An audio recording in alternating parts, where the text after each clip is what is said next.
Today, we are taking the Tren Maya from the Cancun Airport Station to the Merida Teya Station, and I'm going to take you along with me. A lot has changed since their soft opening a few weeks ago, and many of which are for the better. I'm going to take you along, and I'm going to be letting you know everything you need to know. I'm going to show you everything from how to get the cheapest tickets to how to choose the best seats with the best view and everything in between. By the end of this video, you'll have a good understanding of everything you would want to know about the train. So, come along for the ride. Right now, we're headed to the station by car, southbound on Route 307. While we drive there, I'll let you know a few other ways you can get to the station if you don't have a vehicle. The number one way right now is the free ADO Shuttle from the airport. It's a 52-seat shuttle bus, and you can catch this shuttle at the same location as the free inter-terminal shuttle in the airport. If you're in the city of Cancun or at the airport and can't or don't want to take the free shuttle, ADO will be your next best option. From the city center, ADO will cost you 120 pesos to go to the train station. And if you are catching the ADO bus from the airport, it will cost you 60 pesos. These sprinters have 40 seats available in comparison to the 52 seats on the free shuttle. For now, those are the two means of public transportation to the Tren Maya. Your next two options to get there is by means of private transportation, either by taxi or a personal vehicle. For taxis, you can hire a personal taxi, or you can get a DiDi or Uber to the station, which could cost you anywhere between 200 and 600 pesos. Or you can have a friend or family member drive you there and drop you off right out front in the drop-off area. If you do choose to drive yourself there, there is parking at the Cancun Tren Maya station, as well as most of the Tren Maya stations, where you can leave your vehicle there overnight, but they will remind you that they don't monitor the area at present, so it's up to each individual. So that'll be up to you. All transportation, whether public or private, is currently right now subject to traffic. Shortly after the airport road, however, they are currently constructing a dedicated parallel road for public shuttles to the train station. That way, traffic won't be a factor to consider in the future, ensuring regular, timely schedules, similar to the IE Tram in Merida that we'll see a little bit later in the video, so stay tuned.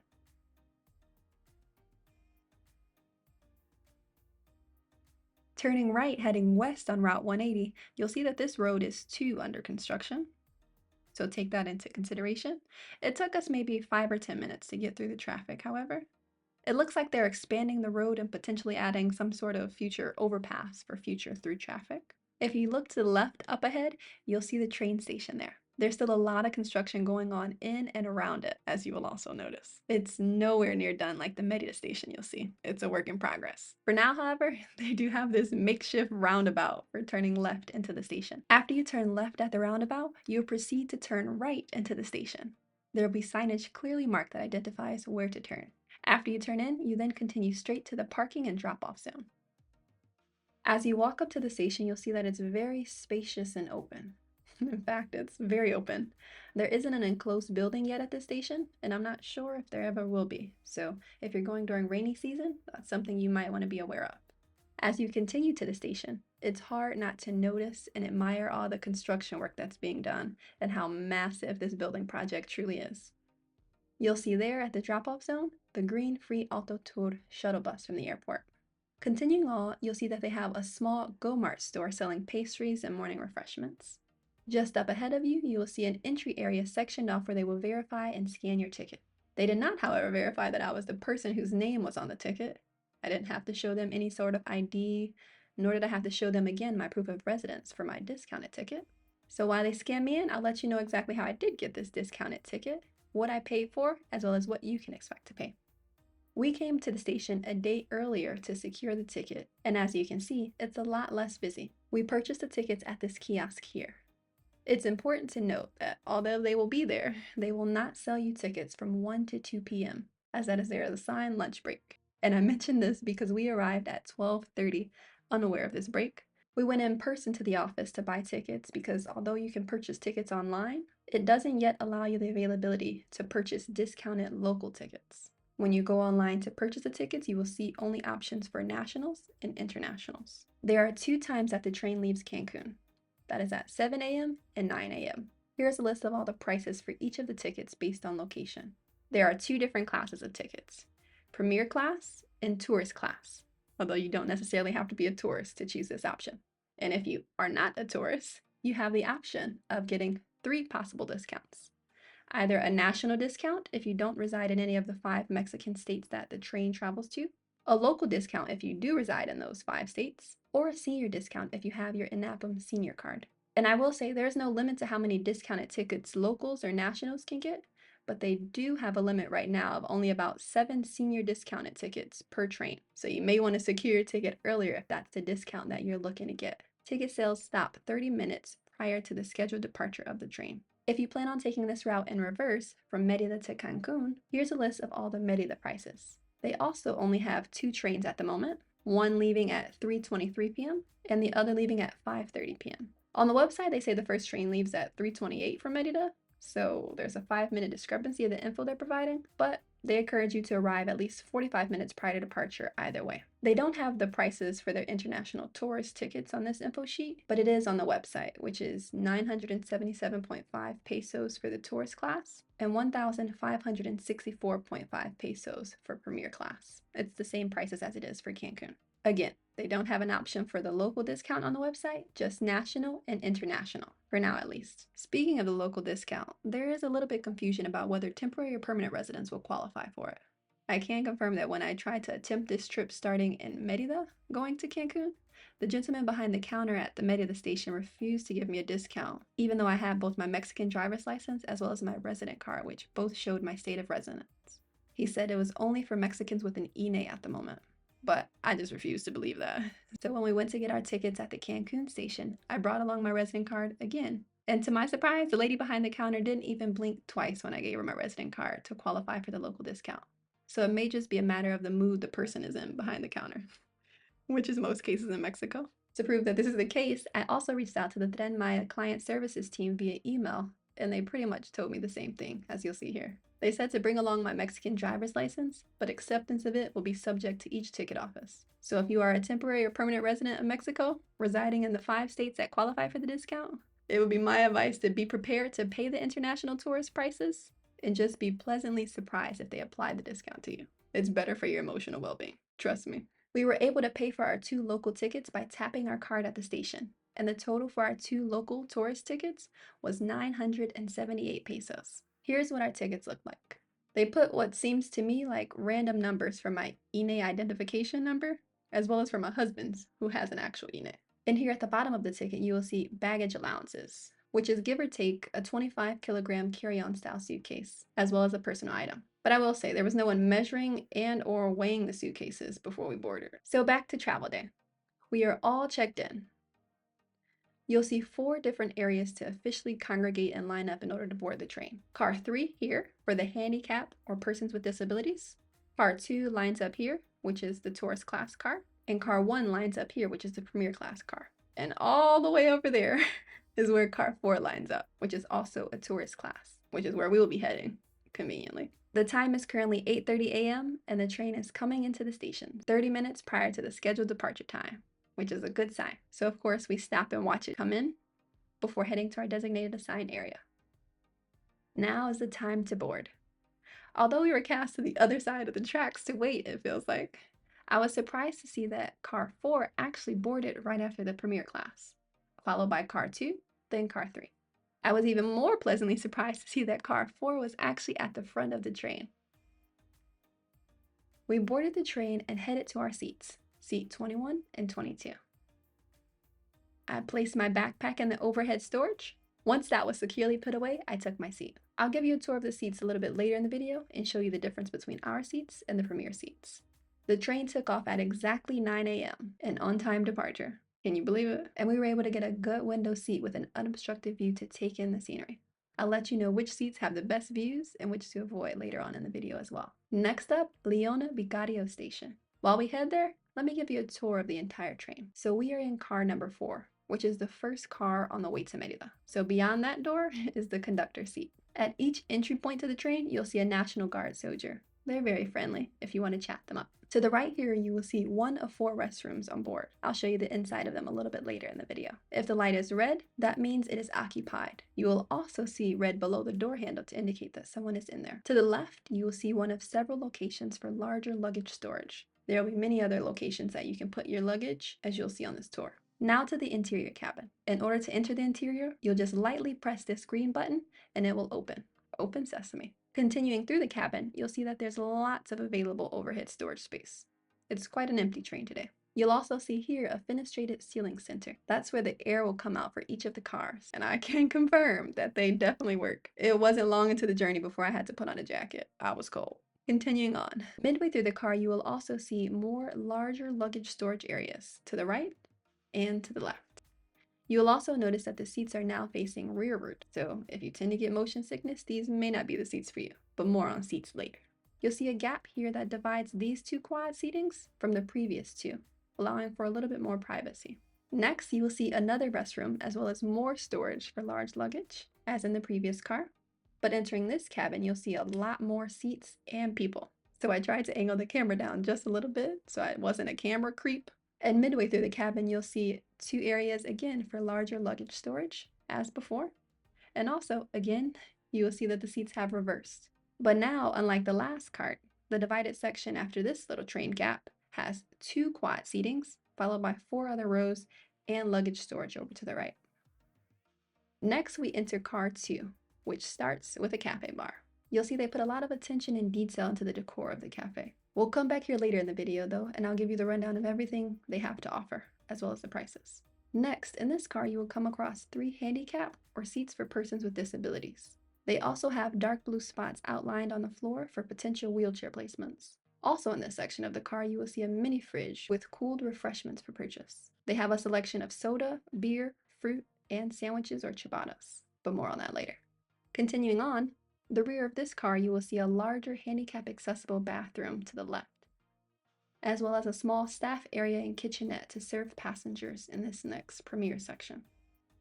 Coming into the Premier car, once you pass the divider, you'll notice right away that most of all these seats heading to Merida from Cancun are facing backwards in a 2-1 configuration.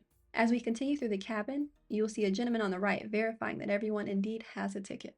And just as at the entry into the station, he did not check to verify that my name on the ticket matched any sort of photo ID. And because there were so many empty seats, he also didn't mind if you hopped around or weren't in your assigned seat when he came to check. He was just checking to verify that you indeed had a train ticket and that you were in the proper class of the train. You will also see that there is an attendant starting meal service and coffee for the Premier passengers.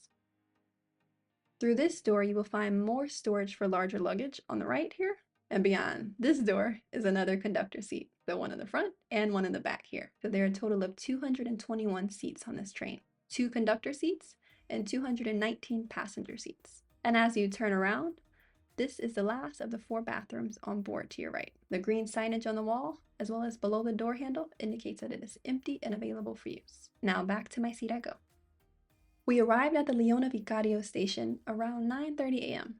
There is also a faint announcement over the loudspeaker of the train announcing that it will shortly arrive at the station. But because you can barely hear it, it's nice that someone actually goes around into every cart announcing the next station's arrival about 10 minutes beforehand. That way, if you can't hear the announcement, you won't miss it. We weren't there long before we're on the move again. Next up, Nuevo Xcán. While we're on our way there, let me walk you through everything you need to know about the cafe bar. There wasn't a printed menu on this train, so the attendant just informed me of all the prices verbally. And I created this list here for you that I will walk you through.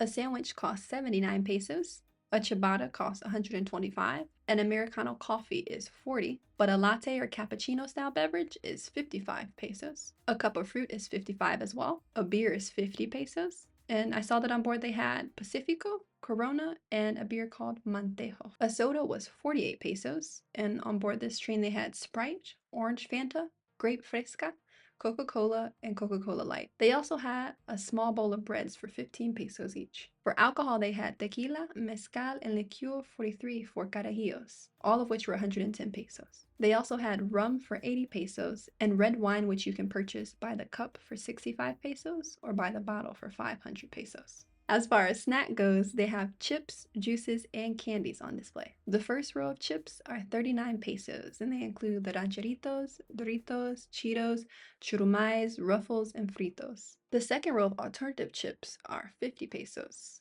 and that included the taro chips, plantain chips, and jalapeno or chili lime chorito chips. They also have at least 3 flavors of Santa Clara milk for 35 pesos.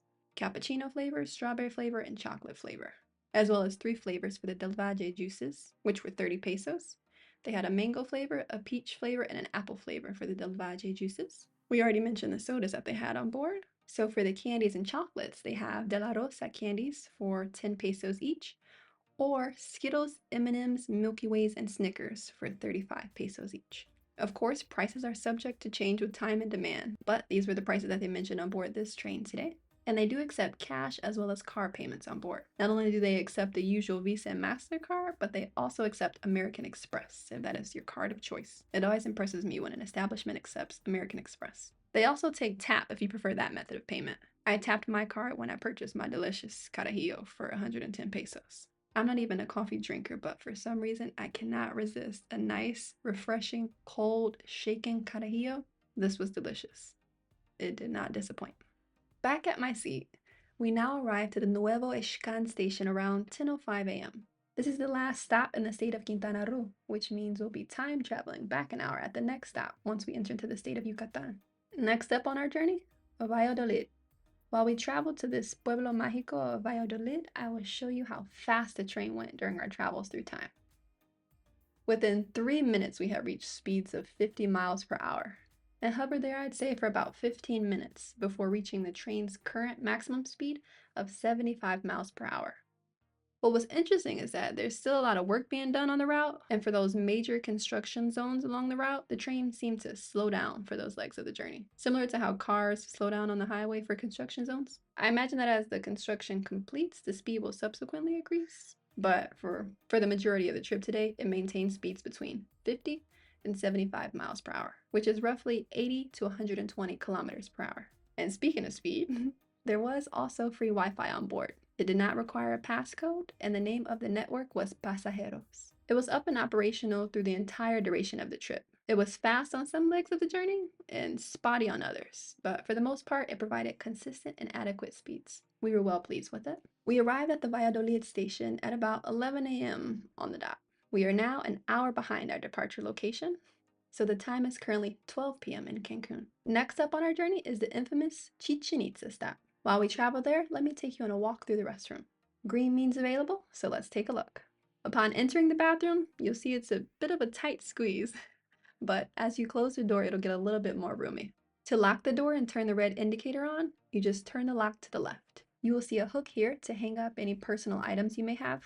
Then you will see a wide mirror here with automated sensors below it that dispense water, soap, and hot air to dry your hands. You'll also see an outlet to the left of the hand dryer label, should you need that for anything. Now for the toilet area.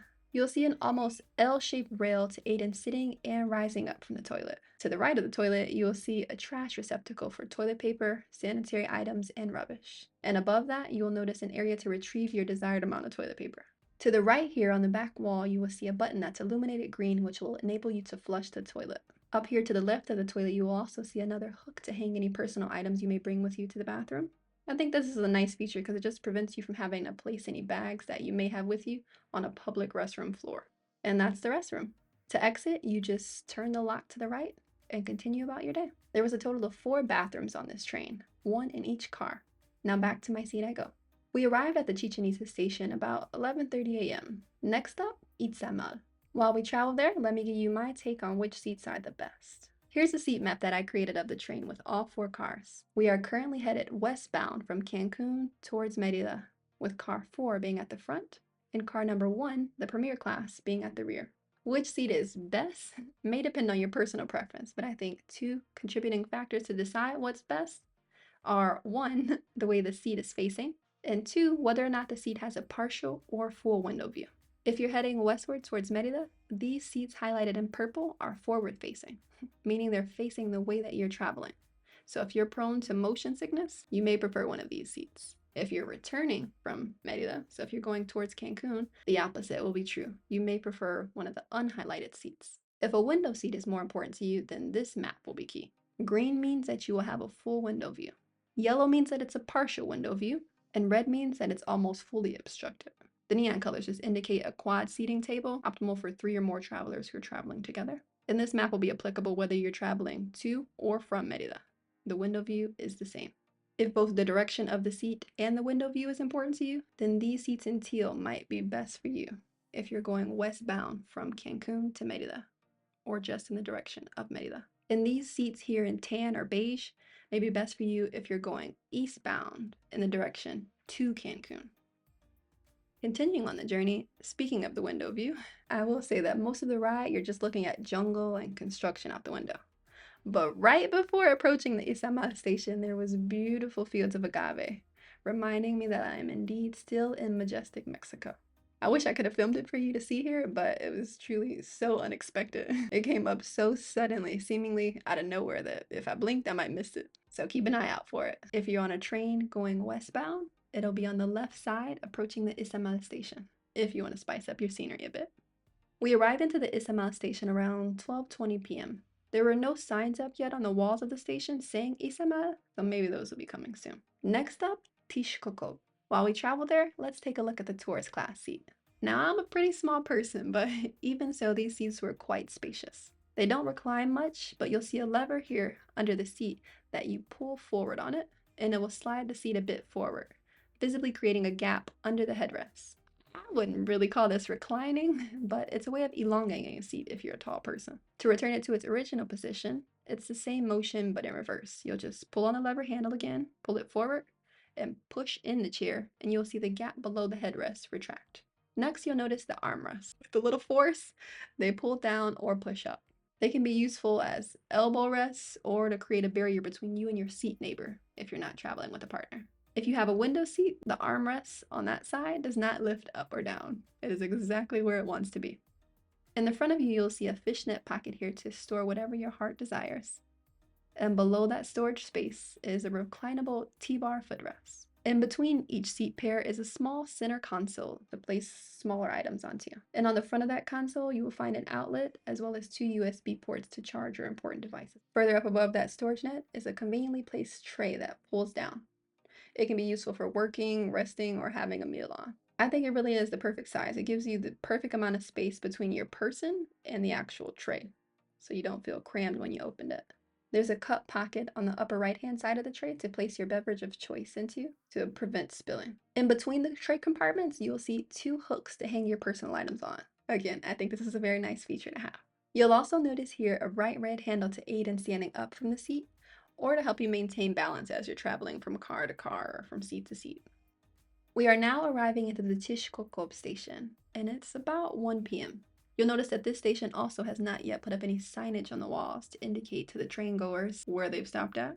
Next up, the Merida Teya station. But before we exit this train, I want to show you the premier seats and how they differ slightly from the tourist class seats. Right away, what stands out to me is the color differentiation. The tourist class seats had gray headrests all around, whereas the premier seats here have blue all around, inside and out. You'll also notice that the seats are a little bit wider for more space and comfort. Next, you'll see the armrests are actual armrests, not just elbow rests, with a decent sized cushion on them, I'll say. Next, you'll see that these seats have a dynamic T-bar style footrest that allows you to flex and extend your foot at will. Above the footrest, you will see the same net storage as in the tourist class, as well as the same amount of hooks to hang your personal items. But the tray, I will say, is a bit different. Right away, you can see it's a bit thicker than the tourist class seats, and it's also a tad bit wider to match the difference in width of the seats. Another key difference is that all the armrests have the ability to lift up and down, even the ones by the window.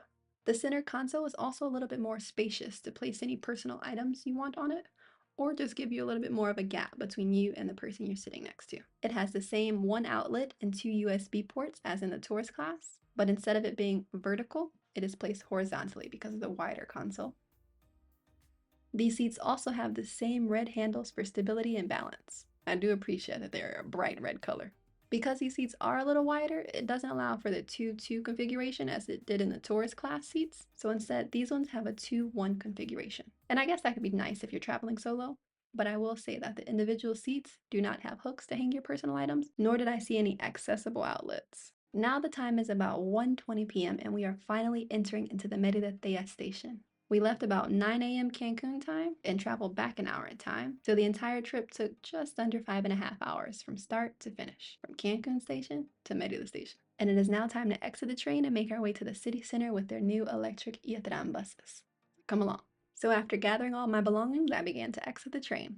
Once you get off the train, if you turn right, it will only lead you to the end of the platform. So in order to exit the station, you have to head left toward the downward escalators.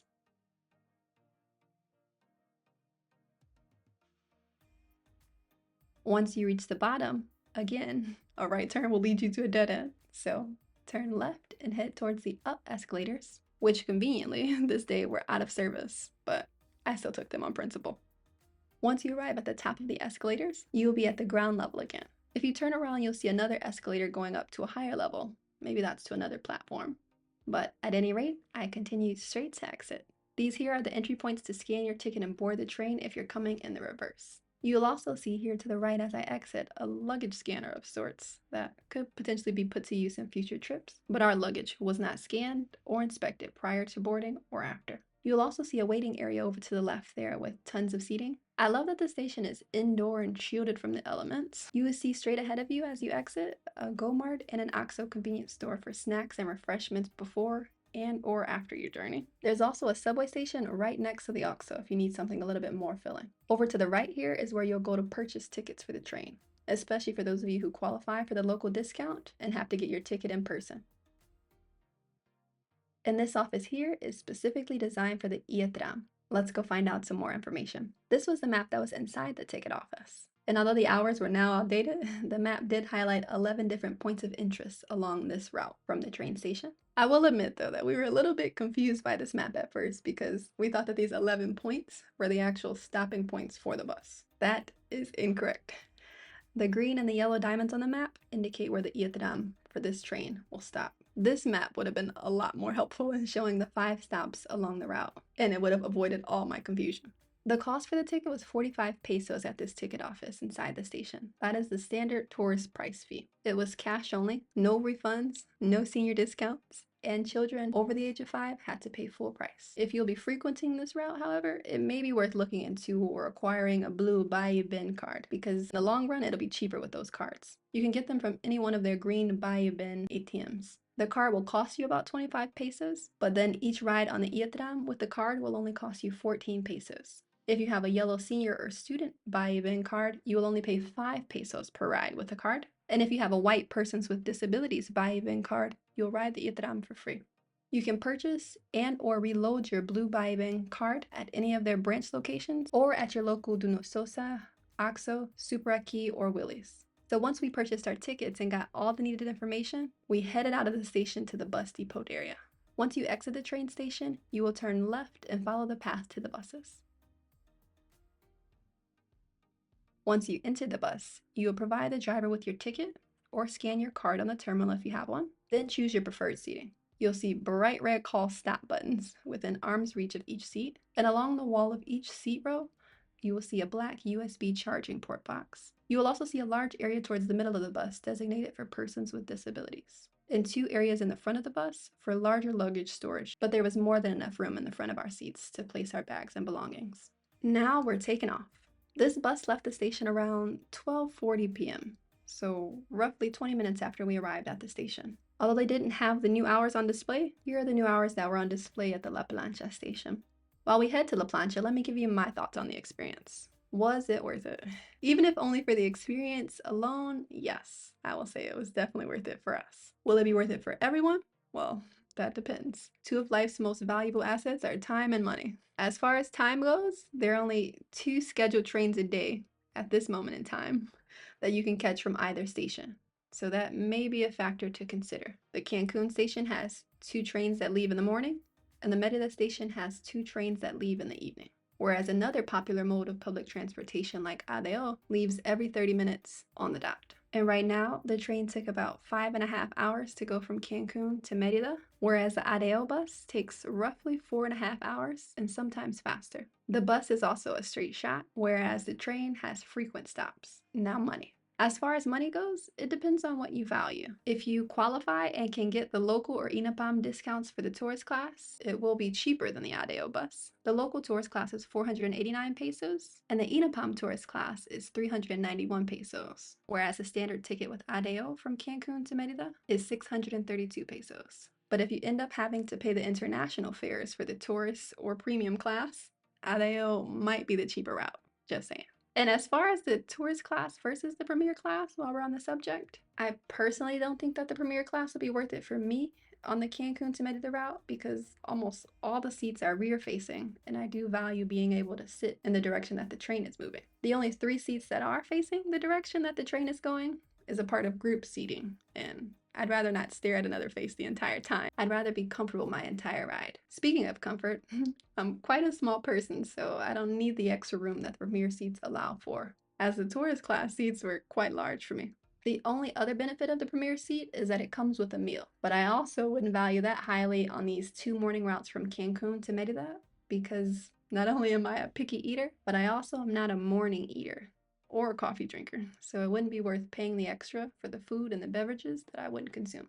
On the 2 evening train routes from Merida to Cancun, maybe. At least the seats would be facing in my preferred direction and I could potentially eat some of the food and snack options, but it would just be for the experience for me. Back to the bus ride. We were heading to the La Plancha station, but the bus stopped at 2 other locations along the way. One at Glorieta Quetzalcoatl, but this stop is right outside of the Periférico, and the next stop was the Metropolitano Oriente on the IE Tram exclusive road to La Plancha. And it was pretty cool to travel on the IE Tram dedicated road in the center of the street. They have this nice bike and running path that runs parallel to it. That was pretty cool. You will also see other IE Tram bus stops along this route, but the bus will not stop at those. The only stop on this dedicated IE Tram road that this bus will stop at is the Metropolitano Oriente stop. If you want any of these other stops that you'll see along the way, you'll have to get out at the La Plancha station and get onto the Centro IE Tram route and head back to those stops shown here on the map. That route will start at number 1 at the La Plancha station and head back to all those stops. Now it's time to exit the IE Tram bus and explore the La Plancha station. They have a manned ticket office here on the left, as well as an automated green ATM machine to get a ticket and or card for the buses. And let me say, this park is beautiful. I would definitely recommend exploring it if you have the time in your schedule. They have bicycles over here to your left upon exiting that you can rent to get around if you prefer to explore on wheels, but they really put a lot of time and attention into this park. Definitely worth checking out. So that was our trip. I hope you've enjoyed coming along for the journey and you found this informational. If you did, don't forget to hit that subscribe button. Let me know if I missed anything in the comment sections below or if you have any questions. Until next time, friends. Hasta pronto. See you soon. Nos vemos.